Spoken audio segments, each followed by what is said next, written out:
Giro Conte. Saúde e longevidade. Agora são 7 horas e 31 minutos aqui em Cuiabá, nesta sexta-feira, 30 de junho, último dia de junho. Lembrando que no domingo a gente deixa o primeiro semestre e entra para o segundo semestre, ou seja, já estamos na segunda metade do ano. Por que só no domingo? Porque é que a gente esquece que tem mês de 28, mês de 30, de 31. Então, segunda-feira será o segundo dia, domingo é o primeiro dia do segundo semestre. Eu achei que era amanhã. Não. É porque a gente vai contando o mês, né? Eu sou de como humanas, a gente conta facilita dia, muito a minha vida isso. Encerrou o mês, acabou. A minha cabeça matemática conta dias, então nós não estamos chegando lá. Queria aproveitar e mandar um abração para Franciele e para Vivi, que está sintonizado aqui com a gente.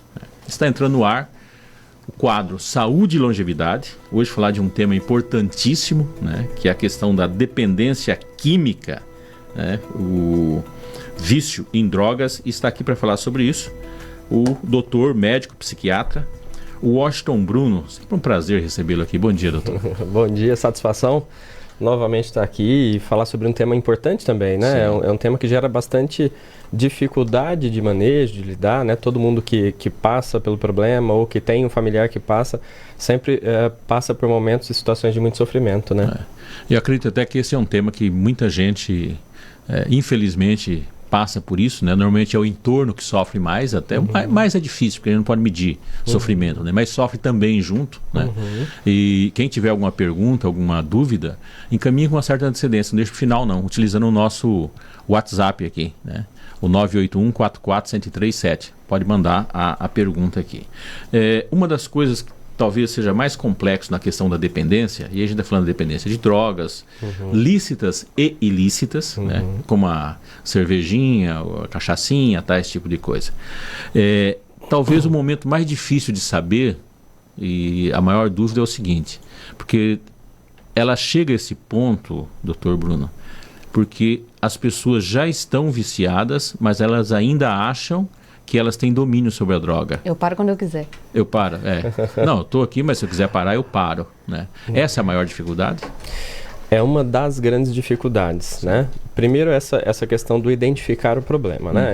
A gente sempre precisa entender que eu só resolvo algo que eu entendo que existe, né? Então, se eu consigo entender e admitir, eu consigo fazer um processo de planejamento, organização e de resolução. E aí é um problema grande, assim, né? Tanto é que, dentre os critérios diagnósticos, a gente inclui essas questões que estão relacionadas à vivência social. Então, a busca, na verdade, pela droga e o sofrimento com ela. Sim. Então, uma sensação de que eu posso parar a hora que eu quiser, que é o que vocês falaram. A sensação de que, mesmo querendo parar ou diminuir, eu não consigo, aí passa a ser algo que a gente acaba entrando em negação disso, porque eu percebo os prejuízos sociais, econômicos, né, de trabalho.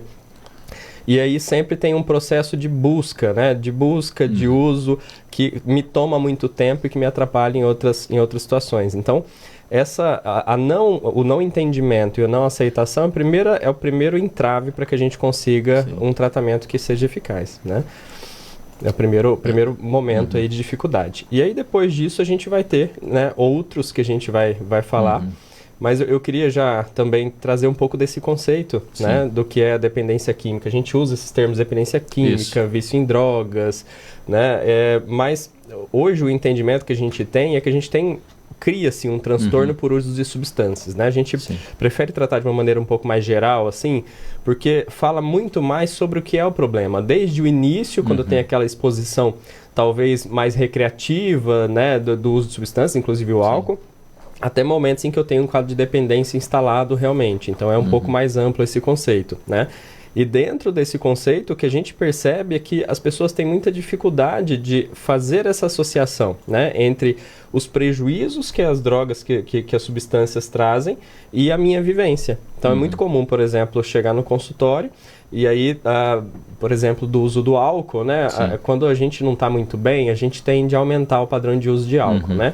Aí vem aquelas desculpas, assim, sabe? É só para relaxar, é porque eu tô mais estressado, é porque eu tô mais irritado, ou porque o dia foi difícil. E aí eu preciso entender esse padrão. Se houve uma mudança do padrão e se de alguma maneira isso me traz algum prejuízo, eu preciso dar atenção para isso, né? Então esse conceito é um conceito amplo realmente que envolve todas as substâncias, lícitas ou ilícitas. Confesso que é uma área que eu não avancei muito em termos de estudo, mas eu terminei assistindo algumas... Você quando está estudando, termina assistindo algumas palestras, né? E eu não vou lembrar o nome dele agora, embora eu esteja com a fisionomia aqui né? Que ele falava o seguinte, é um psiquiatra que dizia o seguinte, é da escola paulista, não vou lembrar agora o nome dele, que tem livro inclusive. Ele dizia o seguinte, numa palestra que eu vi ele falando, o momento de você ficar alerta, porque assim, ele falava, vamos para a droga lícita, né? Eu encontrei as pessoas, tá, e a gente vai aproveitar por encontro, vamos beber, ou eu sair um final de semana, tá, vou fazer isso. Essa é uma questão. Mas você tem que ligar o alerta quando você fala assim, poxa, eu estou necessitando. É isso mesmo? É isso mesmo. É quando eu passo a usar a substância para alívio de outras questões de vida. Não tem a ver com aquele momento ou só com uma vivência social, mas eu associo com uma necessidade de lidar com algo com o qual eu não estou conseguindo lidar. Sim. Então, aí isso precisa acender realmente esse alerta, né? E é o que é mais comum acontecer, né? Então, se a gente for falar, por exemplo, né, dos períodos em que existe uma exposição maior ao uso de drogas, então o período da adolescência, o primeiro contato, na maioria das vezes, é um contato que vem por conta daquela influência ou pressão social, né? O adolescente tem uma necessidade de aceitação do grupo, e aí quando existem pessoas que oferecem ou que trazem, ele tem uma dificuldade maior de se colocar numa posição de negativa ali, de não aceitação daquela substância, por exemplo. E aí vem essa primeira experiência. Depois passa a vir essa experiência associada a um uso que é tido como recreativo mesmo. Não, é só em tais situações, é só quando eu saio, quando eu vou numa festa, quando eu vou num show, não sei o quê.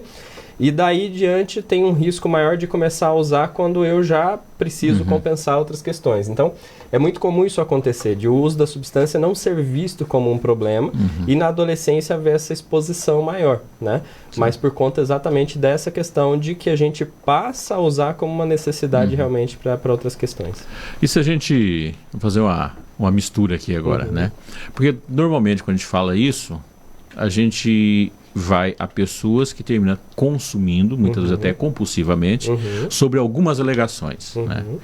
Ansiedade, necessidade de produzir mais, depressão, um punhado de coisas. A minha pergunta é o seguinte, esses sintomas agravados, eles já são em função do próprio uso, ou é apenas, ou está dentro do campo da desculpa? Como que está essa... Tem a ver com uso. A gente precisa entender que, assim, independente da substância, os resultados finais vão ser muito parecidos. Então, eu vou pegar alguns exemplos, né? A gente tem 10 aí classes de drogas que são as que a gente classifica os quadros de dependência, dentre outras que também são possíveis. Mas as mais comuns são a nicotina, né? O álcool, os estimulantes, estimulantes como, por exemplo, as anfetaminas, a cocaína, alguns hipnóticos, né? Então, depressores do sistema central, entra o álcool. E essas drogas, todas elas, independente dela ter um efeito mais ativador, de dar mais energia no momento do uso, ou um efeito de me tirar um pouco da realidade, ou um efeito de me relaxar, sempre vai interferir no que a gente chama de sistema de recompensa, né? E o sistema de recompensa, ele é um sistema que é muito simples, assim. Na vida, para que eu tenha motivação para as coisas, eu preciso sentir prazer. Então, por exemplo, eu comer um chocolate, é prazeroso? E aí, Juliana? Comer chocolate é prazeroso. Você come, naquele momento você se sente bem. Mas também é prazeroso quando eu tenho um plano de vida, por exemplo, fazer faculdade, né, construir minha carreira. E aí eu tenho um processo de construção daquilo que eu vou reforçando, um sentimento de dever cumprido, mas que conforme eu vou alcançando esse sentimento de dever cumprido, que é o prazer de longo prazo, ele vai acontecendo. Então o prazer ele acontece de várias maneiras e ele serve para nos motivar. Tanto é que quando a gente se deprime, uma das características que a gente tem e que nos atrapalha é que a gente perde o prazer em fazer as coisas. E aí entra uma questão importante, que esse sistema de prazer ele é sempre reforçado pelas nossas experiências. Então eu como chocolate, o chocolate é bom, eu sinto aquela sensação emocional gostosa, boa, e aí essa sensação ela vai passar para o meu córtex que vai armazenar aquilo como uma informação positiva, beleza? Agora vamos pensar que houve, por exemplo, na adolescência, uma exposição à cocaína, por exemplo, que é um estimulante. Sim. A cocaína faz um boom de dopamina no nosso cérebro, e isso faz com que a gente sinta um prazer intenso, muito rápido, e aí eu faço aquela associação, isso aqui, bom, me dá prazer. E essa associação vai ser reforçada conscientemente, ou seja, eu vou entender racionalmente, na verdade, não conscientemente, eu vou entender racionalmente que aquilo é algo bom, vamos dizer assim, entre aspas. E aí o problema é esse, que depois que eu faço essa associação, eu passo a já perder o prazer em outras coisas que eram mais simples. Sim. Então, comer o chocolate já não é mais tão prazeroso. Por quê? Porque aquela situação, ou aquela experiência me dá um prazer imenso. E qual que é o problema disso? A gente cria tolerância. Sim. Toda vez que o meu corpo é exposto a algo que faz ele sentir algo muito intenso, ele precisa se dosar para aquilo. Então o meu corpo entende, olha, isso aqui foi excessivo, eu vou reduzir a minha capacidade de sentir isso. E aí, conforme o uso vai aumentando, vai diminuindo o efeito daquela substância. Se eu gerei esse fenômeno da tolerância, eu vou gerar o fenômeno da dependência. Então, todo tipo de substância, quando vai passando esse uso, né, mais intenso, ele vai gerar sempre uma associação de que aquilo é o que me dá prazer e todo o resto perde o sentido. Então a vivência social, a convivência com as pessoas, comer coisas que sejam boas e que deem prazer, o ato sexual, por exemplo, ter momentos de qualidade com a nossa família, tudo isso passa a não fazer tanto sentido. Não é à toa que durante o processo do criar a dependência a gente tende a ter esses prejuízos sociais. Então o sistema de recompensa ele busca pelo prazer e sempre também um processo de distanciamento do que me causa dor. E aí quando eu gero esse desequilíbrio, eu passo a ter prejuízos na minha vida inteira. Então aí vem esses sintomas que você citou. Então vem um transtorno de ansiedade. Por quê? Porque eu estou sempre em busca daquilo que me dá prazer e que já não dá mais tanto prazer como antes. Eu gasto muito tempo buscando a droga, eu gasto muito tempo consumindo e eu gasto muito tempo me recuperando do uso. E aí quando eu vou me recuperando desse uso, eu preciso de novo voltar à busca. Então esse processo vai gerando aí um sentimento de impotência e aí quando eu tomo realmente consciência do prejuízo que eu criei aqui, eu já não consigo mais sair. Pelo menos não sozinho. Já é escravo daquilo, né? Exatamente, porque aquilo é a única coisa que faz sentido na minha vida. E quais são as opções de tratamento? Isso é muito importante a gente pensar, né? O tratamento ele é sempre de todas as maneiras falando. Tanto multidisciplinar, pensando nos profissionais que vão ajudar, mas sempre envolvendo todo o contexto de vida e social daquela pessoa. Então, o básico que a gente diz hoje é que a família precisa ser tratada. Não existe tratamento para transtorno de uso de substâncias que não inclua a família, porque, via de regra, né, como a gente falou aqui no início, os prejuízos vão se acumular e a família se adoece junto se já não estava adoecida antes, né? E às vezes esse já é um fator que levou ao processo da dependência. Então, o tratamento ele inclui uso de medicações, né? As medicações para alguns tipos de substâncias existem medicações mais específicas que ajudam a diminuir o efeito daquela substância, mas para a maioria delas são medicações de suporte, para diminuir sintomas, para dar a condição de, por exemplo, melhorar as comorbidades que a gente chama, então um quadro de ansiedade, de depressão, um quadro de psicose, e aí a gente ter condição daquele indivíduo se distanciar um pouco do uso e dar esse suporte social para que ele consiga lidar. Então o tratamento não é um tratamento simples, ele envolve todo o contexto de vida da pessoa. Nem simples nem rápido, né, doutor? Nem simples nem rápido, né? Tanto é que no início do tratamento, a primeira coisa que a gente precisa lidar é com o quadro de abstinência, por exemplo, abstinência aguda, né? Os sintomas da abstinência da droga. E quando a gente lida com isso, tem sempre um jeito específico de lidar para a causa da substância, e esse é um momento importante porque a partir daí, se eu tiro os sintomas de abstinência, se eu tiro aquela fissura da busca da substância, eu tenho uma chance maior de que o indivíduo consiga lidar a partir daí. Então os primeiros meses de tratamento geralmente são bastante intensos e são de sofrimento, sim. E propício muitas recaídas, né? Sim. É isso que eu queria perguntar, porque o álcool e cigarro, eu imagino que devem ser das mais difíceis, porque elas são socialmente aceitas, né? A gente vê que a gente, quando está bebendo, por exemplo, sempre tem alguém, não, mas só um golinho. Eu imagino para quem tem o problema do vício, evitar essas recaídas seja mais difícil. Como é esse processo para evitar? Acho que uma estratégia muito importante no início, nesse primeiro momento, é talvez evitar as situações mesmo. É o que você falou, situações sociais. E até pessoas, né? Isso. Tem pessoas que são insistentes. É um problema sério. Não tem nada a ver com questão de vício, né? Mas culturalmente, eu não consumo bebida alcoólica durante a quaresma, né? Parece que gera uma curiosidade nas pessoas, de que gerar uma insistência que fora dela não tem. Eu já testei isso. Falar assim, não, hoje não vou beber não. Não vai beber hoje, tudo bem. Se eu falar assim, se eu falar para a pessoa, não vou beber porque é quaresma, nossa, é promessa? Não, não é. Então não faz mal, então você pode beber. E aí vai insistência. Mas você não quer um pouquinho? Um pouquinho não vai fazer diferença. Então assim, há uma insistência do grupo, né? Porque normalmente você tem afinidade com o grupo. Não é porque você gosta do grupo, é porque você gosta daquilo que o grupo faz, né? Então há uma pressão, acho que é importante, quando se fala aí da questão de tratar, eu chamo de entorno, né? Uma linguagem mais da psicanálise, né? Os familiares, os amigos que estão em volta, eu acho essencial, porque o discurso termina voltando para aquilo, ativando o cérebro, né? E uma questão que eu queria te perguntar, que ela é um pouquinho mais complexa, que é o seguinte: o nosso sistema de aprendizagem, ela tem como base principal o processo comparativo, desde o dia que nós nascemos, né? A gente sabe a diferença de tamanho, distância, tá? E para mim se tornar um dependente, o meu cérebro, né, consciente ou não, né, utilizando, quem sabe, as 3 fases lá, ele foi fazendo comparação de prazer. E desconstruir isso também é uma aprendizagem. Ele vai seguir a mesma regra? Via de regra, pode seguir a mesma regra, mas vai ter que haver uma quebra aí. Sim. Na verdade, uma busca de novos comparativos, né? Então, vamos pensar assim. Esse exemplo que você deu é importante porque quando eu tenho, por exemplo, pessoas que usam substância na minha família, no meu contexto de vivência, então eu cresço vendo meu pai fumar ou beber ou usar outro tipo de substância, eu tenho um risco maior de desenvolver aquela dependência também. Mas, via de regra, o primeiro passo ali é uma questão de realmente dar oportunidade de quebrar esse paradigma, de enxergar uma possibilidade diferente, mas partindo da comparação de si mesmo. Acho que esse é um ponto importante, ou seja, como você está agora, o que você quer construir.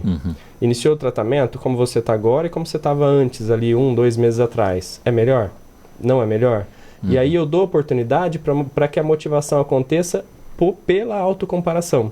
Mas, via de regra, isso vai acontecer sim. Eu só preciso mudar, talvez, o referencial aí, né? Nesse meio tem um elemento chamado resistência, né? Vai ter que estabelecer. Tem uma questão que muitas pessoas pensam que não tem. O esporte de resistência, o esporte de alto impacto, né?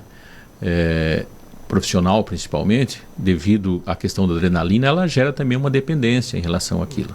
É tanto que o Paulo Roberto Falcão, um grande jogador, foi da seleção brasileira, do Internacional, da Roma, o rei de Roma, né? Ele tem uma frase fantástica, ele dizia assim: o atleta morre 2 vezes. Porque o dia que ele não pode mais competir, que ele sente que o corpo não resiste mais, é uma morte porque ele está viciado dentro daquele processo, né? E a gente está falando de substâncias do nosso organismo, né, que produzem essas sensações. Então a luta interna contra essa substância, ela é muito grande, né? A pergunta que eu acho que muita gente está fazendo é o seguinte: e como não cair nessa armadilha? Esse exemplo é um exemplo importante para a gente pensar também nos hábitos e vivências, né? Acho que tem uma questão aí que não é só das substâncias, mas de todo um contexto que dá sentido à minha vida. E quando eu mudo isso, eu preciso me adaptar. Então tem muito mais a ver com a adaptação. E é o que acontece quando a pessoa se aposenta, por exemplo, né? Não é à toa que em todas as profissões, não só no esporte, né? Então tem uma chance grande de até desenvolver quadros depressivos e tudo por conta disso. Mas a gente precisa colocar que essas vivências são muito importantes, né? Quando a gente fala do esporte, a gente precisa lembrar sempre também que uma das classes de substâncias que a gente vai considerar são os anabolizantes, né? E o uso de anabolizantes pode gerar um quadro de dependência e as pessoas não se atentam para isso às vezes. Então, recentemente, 2, 3 meses atrás, o Conselho Federal de Medicina liberou uma resolução com orientação de que não se deve fazer, isso a gente já sabia, mas reforçando esse conhecimento, de que não se deve fazer, por exemplo, a reposição de esteroides, inclusive testosterona e derivados, para ganho de desempenho ou por questões estéticas. Por quê? Porque aumenta o risco cardiovascular e aumenta os quadros de dependência dessas substâncias também. Então, a pessoa passa a não conseguir viver sem aquela substância. E aí existe aí um processo depois, né, por exemplo, na retirada, de não se sentir a mesma pessoa, de sentir que está com menos energia, de que não tem disposição, de que não consegue lidar com as coisas, ou até mais deprimido mesmo, porque o quadro de dependência já está instalado nesse caso. Sim. Então, esse é um cuidado que a gente precisa ter. E eu acho que eu queria também abordar a questão, né, você falou de drogas lícitas e ilícitas, né?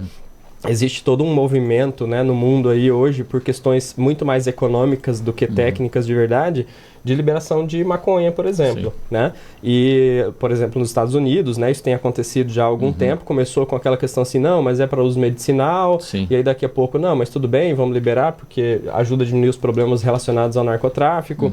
Só que, via de regra, a maconha ela é tão prejudicial ou mais prejudicial do que as outras drogas, né? Então, não é incomum que esse sistema que eu expliquei, que é o sistema de recompensa, ele se desequilibre, né, com o uso da maconha. Então, eu recebo, por exemplo, no consultório, com frequência, jovens, adultos jovens ou adolescentes que trazem quadros que são compatíveis, por exemplo, com o TDAH e que chegam na certeza de que tem TDAH, mas que, na verdade, tem um quadro de dependência de maconha e, por conta disso, tem os prejuízos de atenção, foco, concentração e o prejuízo da função executiva, que é a capacidade de organizar, planejar e executar as tarefas.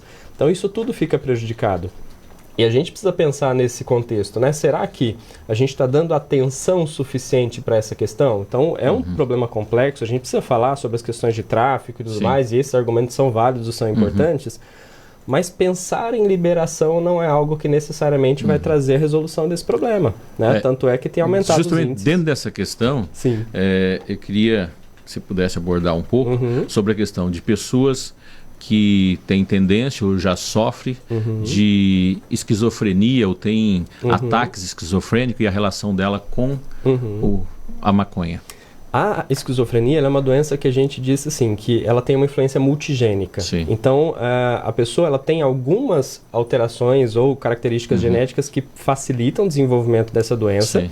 E assim, algumas pessoas têm essas características e o gene não é selecionado, ou seja, não tem uma seleção que a gente chama de epigenética, que é a minha vivência, o espaço, os meus hábitos selecionam ou fazem um gene funcionar ou não. Então, quem tem, às vezes, esses genes, eles não vão ser ativados durante a vida e não vão desenvolver a doença. Mas eles têm esse risco. Quando eu faço uso da maconha, independente do padrão de uso do cannabis de maneira geral, eu aumento o risco dessa seleção e aumento o risco de desenvolver precocemente ou até com mais gravidade a doença para aqueles que já tinham essa predisposição. E a questão é, tem como a gente hoje em dia, de maneira geral, entender quem tem esses riscos? Não tem. Então, a maconha está diretamente associada à abertura de primeiro quadro psicótico com o desenvolvimento do quadro de esquizofrenia.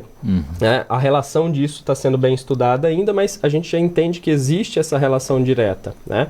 E é uma relação importante porque o transtorno, né, de esquizofrenia, ele não tem cura, ele tem um tratamento e pode ter, né, sintomas leves que são controlados com medicação, até sintomas muito graves que às vezes não vão ser totalmente controlados pela medicação, né?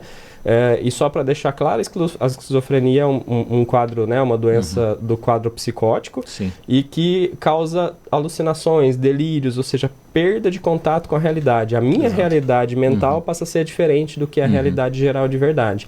Então existe uma relação direta, sim. 7 horas e 55 minutos. Gente, esse assunto dá uns 10 programas. Eu tinha mais umas 30 perguntas aqui. Pois é, dá uns 10 programas, chegamos ao final. Esperamos que a gente até pode voltar nesse tema, se o ouvinte achar interessante, porque assim, a gente mexeu num punhado de coisa e faltou assim, fechar uma série de questões aqui, né? Só que nós somos aqui dependentes do tempo, né? Que é uma dependência boa saber lidar com o tempo, né? Doutor, obrigado por esse tema tão importante. Agradeço muito, né? Hoje a gente falou de maneira realmente mais geral, né? Para introduzir o tema, eu acho que a gente pode talvez abordar de maneira mais específica alguns tipos de drogas, os efeitos, né? Os tratamentos. Acho que vai ser interessante a gente tratar isso sim e obrigado pela oportunidade. Giro Conte.